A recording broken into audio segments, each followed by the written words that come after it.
Hey, what's going on, guys? Welcome back to the Simple Man Podcast. My name is Brody. First things first, shout out to all the haters out there, man. There's no bigger haters than Star Wars fans, honestly. I think it's part of being a fan at this point. You kind of have to be a hater too. So, hey, if we're all fans and we're all haters, shout out, man. Hope everybody had a good weekend. I'm excited. We've got Mando and Bad Batch once again. Um, we got the last episode, chapter 19, to talk about as well, which was pretty cool. So I'm excited about that. So I was just out thrifting at some antique stores, and you guys will never guess what I saw. If you've never seen this before, go look it up. It's probably the most cursed Star Wars merchandise of all time. There was a Jar Jar sucker there. And if you know what I'm talking about, you know immediately. But so basically, it's Jar Jar's face, and his tongue comes out, like pops out as the sucker. And yeah, you suck on his tongue. Unfortunately, I had to pass on the sucker, but I'm sure somebody out there will have a pretty good time with that. Anyway, before we get into Mando, I do want to let you guys know next episode of the podcast, I would love to answer some questions from you guys. We used to do that and sort of like the first couple episodes of the podcast, and I definitely want to get back into that. So, I'll send a prompt out on Instagram and whatnot, and you guys can ask away whatever Star Wars or personal related stuff you guys want to know. I'd love to talk about it. So, um, yeah, how about Mando Chapter 19? Or I guess it's the Mandorlorian, because it was very Andor-like. As soon as I'm talking so much crap about Andor, there's a Mando episode that really was giving off Andor vibes, which were it was honestly cool. I thought it was a pretty good episode. Some people didn't like how it was a complete turn. You know, it was Mando and Bo-Katan at first, and then it was just a whole like separate episode within an episode, which I do see that, but it was still pretty good overall. I feel like I've said this before, but I mean, no matter what you do from the director or the Star Wars creators perspective, I mean, you're gonna upset one part of the fandom or another. It's not two sided either. It's like, there's like a million sides to this fandom. Everybody has entered Star Wars at a different point, in time, whether you were a fan right at the beginning or at the prequel era or the sequel era. I mean, everybody has a different entrance to it. So we all have different perspectives. And, some people are happy one week and then they're upset the next week. And then the people who were upset the first week were happy the next week. And you can never really please everybody. So, I really just prefer to look at it in the way that, I can't control what comes out, obviously. And you either, you don't mindlessly view it and just, accept it, for to be the greatest thing ever every single time, obviously. But you do kind of have to let go of the possession of it and just have fun with it, honestly. And I know a lot of you guys are like that, so I just really hope that I'm spreading that sort of message, and we continue to keep that the main goal. So, but yeah, Mando chapter 19. But wow, the beginning of that episode was so awesome. The like fighter chase with the Imperials and Bo-Katan, seeing her like massive ship flying through the canyons and everything was so sick, and seeing her pilot it as well was pretty awesome. I feel like the past couple episodes have definitely turned around Bo-Katan's character in my eyes.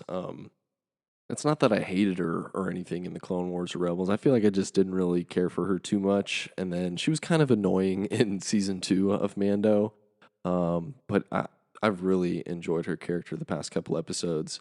And jumping towards the end, because we did have kind of two different episodes in one, seeing her react, I feel like she was somewhat happy about being able to join the Children of the Watch and be accepted into something. She's had a pretty rough go of, being kind of the outcast of her people and being held responsible for a lot of things that happen to Mandalore. So being accepted by Mandalorians, I'm sure feels pretty good for her. So again, seeing her wield the dark saber, that was so sick. I feel like definitely one of my top scenes still of the season. And again, I just wasn't the biggest fan of her before, but honestly now I'm definitely on the Bo-Katan train, if you know what I mean. um, no, I really, when they switched over to the Coruscant part with Dr. Pershing and what was her name, Elia Kane. I thought it was really cool, and we're seeing a deeper part of that era with the Empire and the New Republic, and we've gotten bits and pieces, but I feel like we're really starting to get a look at where their society is at, and I feel like Coruscant is a pretty special place in Star Wars history in the eyes of the fans. So it's always really cool when we get to see story based on Coruscant. Um, I was a little thrown off by this 30-minute episode within the hour episode. And even the story I felt was a little like wishy-washy in terms of how Elia turned in the doctor and stuff, but I mean, I feel like it's setting up Moff Gideon's return and, all this cloning talk that we saw in season 2 with Grogu and Moff Gideon. Obviously it's leading somewhere, and it's leading to Palpatine, which like that's a whole discussion I feel like on its own. People don't want Mandalorian and all this new content to lead to the sequels, but I mean it is, and they they can only enhance the story by doing that. I feel like the Clone Wars and Rebels are a perfect example of that. Clone Wars more so. I mean, the, the Clone Wars have saved the prequels, honestly. Without Captain Rex and Ahsoka, I mean, those are literally two of the most popular characters of that era, and they were not in the prequels. So before that, I mean, the prequels were really looked down upon. So I think if they add content into that 30-year period, and we're talking about a 30-year period between Return of the Jedi and The Force Awakens, so think about how much the Clone Wars enhanced, between Attack of the Clones and Revenge of the Sith. I mean, there's so much work to do in that time period, and Mando and Ahsoka, I think Skeleton Crew as well. That's a new show that's going to be coming out next year. I believe they're all building this time period, and it's really exciting to see. It's sort of like forming, its own universe a little bit, but I don't know, people stretch that too much and they act like it's such a big deal. Obviously, the stories are going to connect. One thing I absolutely adored, I know a lot of other people did too. Grogu almost said his first words.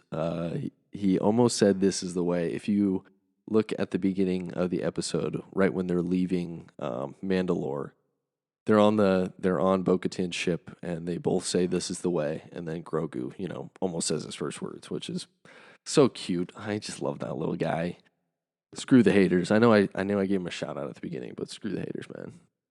How can you hate on Grogu? Honestly, he's like the cutest little guy, and I mean, not only that he's cute. Like people say, like all he's just there to sell toys, and he hasn't done anything. But he literally saved Din's life multiple times. He saved Grief Karga's life multiple times. Like all of them. Like he was the goat of season 1. He saved all of them, and without Grogu, like they wouldn't have progressed and saved Navarro and whatnot.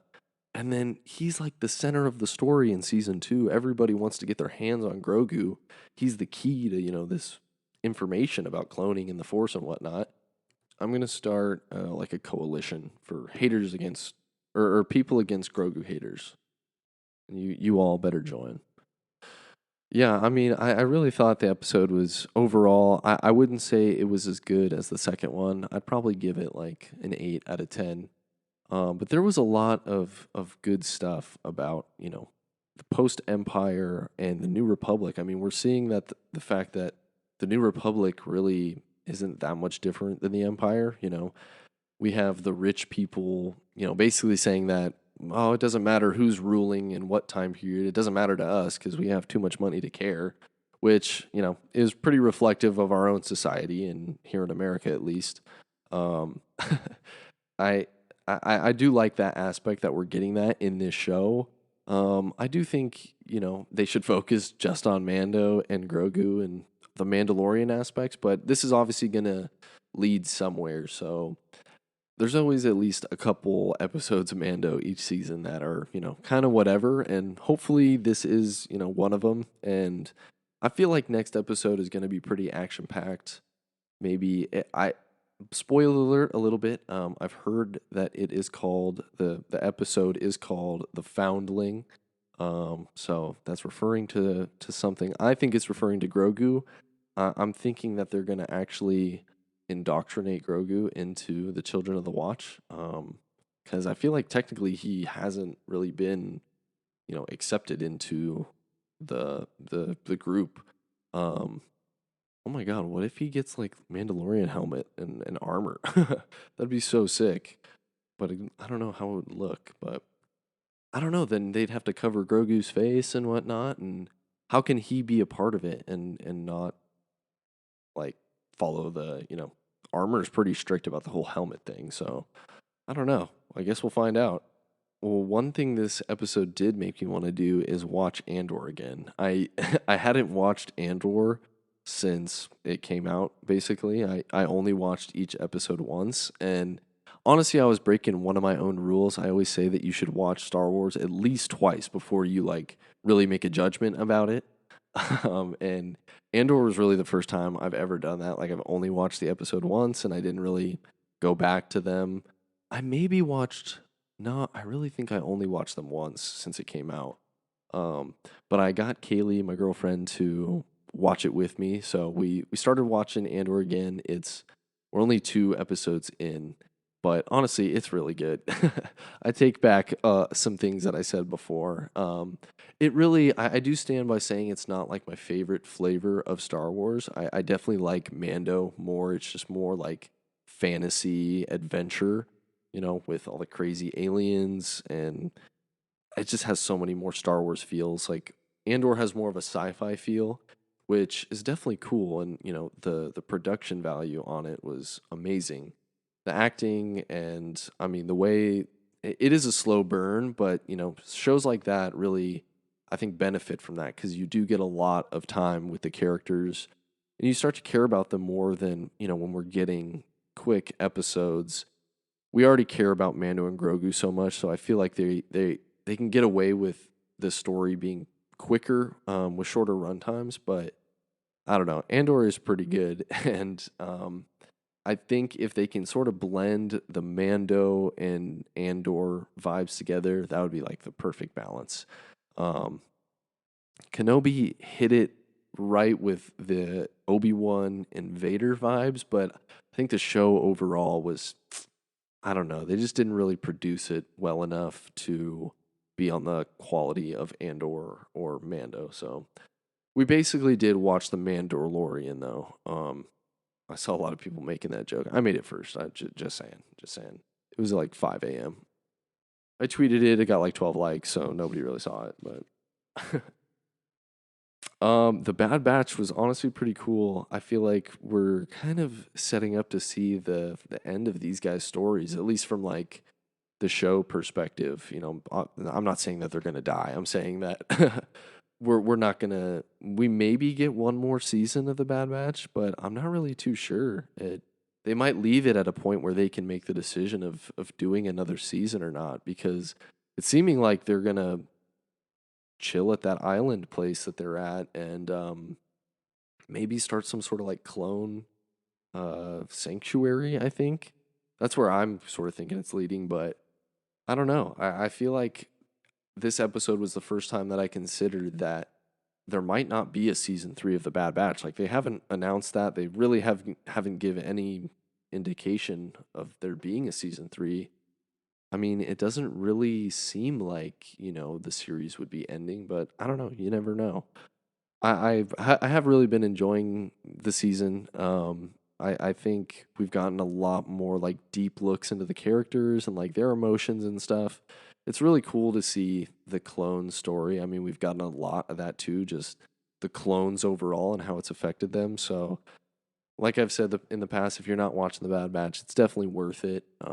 Even if you're not into animated stuff. I mean, I'm a believer that you should watch the animated stuff, even if you're an adult. I mean, the story is really deep in those shows, so you are kind of missing out with the live action shows if you're not watching the animated. But that's just me. I mean, I didn't watch the Clone Wars right away when it came out. I probably didn't watch it till 20, like, I mean, I saw episodes obviously, but I probably didn't watch it like all the way through till like 2013, 2014.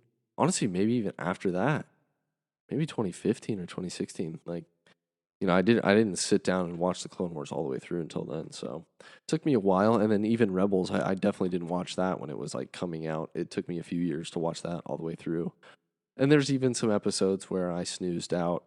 Some of the episodes in season 1 and season 2 are definitely what people would be calling filler nowadays, but I think we were like so excited to have Star Wars at that point that, people watched anything. We have a lot of Star Wars nowadays compared to where we were before, and I don't think people realize that. They definitely take it for granted. We used to be fiending for our Star Wars content. It'd be like a year that went by and, we'd have like one movie. I mean, that was crazy.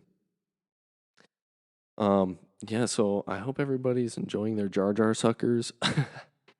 That thing is wild, man. I cannot believe they sold that like as a toy to the public. It's disturbing, honestly.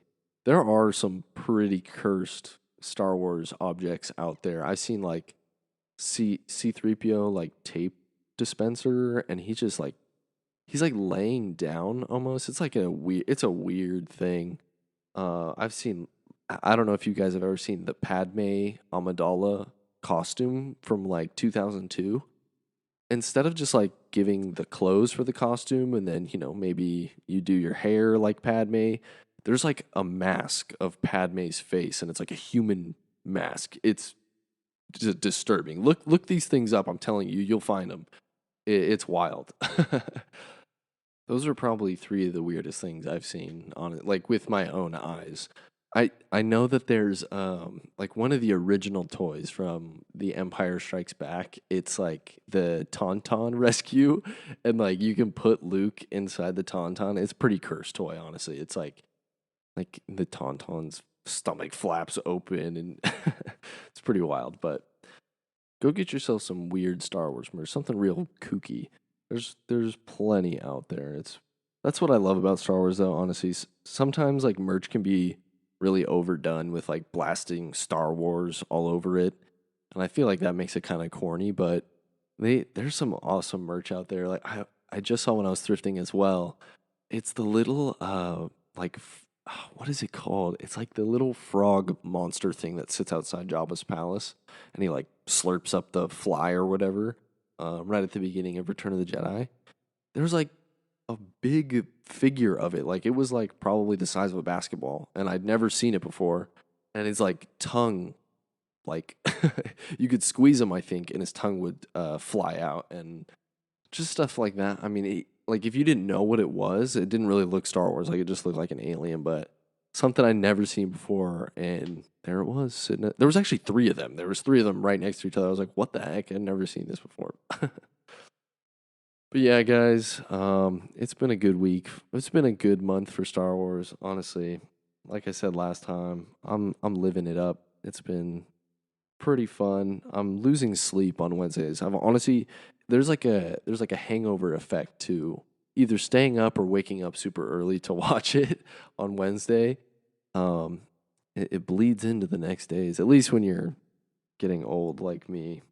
I'm basically like Yoda at this point, honestly. Like I'm just as old and I'm also just as smart. So that's about it, guys. It's been great. I have fun doing this. I really want to keep doing the podcast and creating new content. I've actually got a YouTube video coming out this week, so I'm pretty hyped.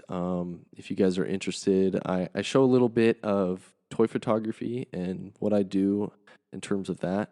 And there's also a little unboxing of a couple things as well. So yeah, it should be up later this week. If you guys want to check that out on my YouTube, that is Brody1 Kenobi.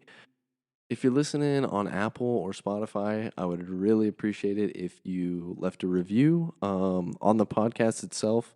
I'm trying to get some more of those, so that would be huge. I appreciate that. But yeah, guys, I appreciate you listening. I hope you have a good week. I hope you enjoy Mando chapter 20, I believe. That's crazy. We're 20 episodes into Mando. That's also one thing, man. We're like 20 episodes is a lot for Star Wars. I mean, that's a ton for live action, but we're still so like in terms of a long-standing show on TV.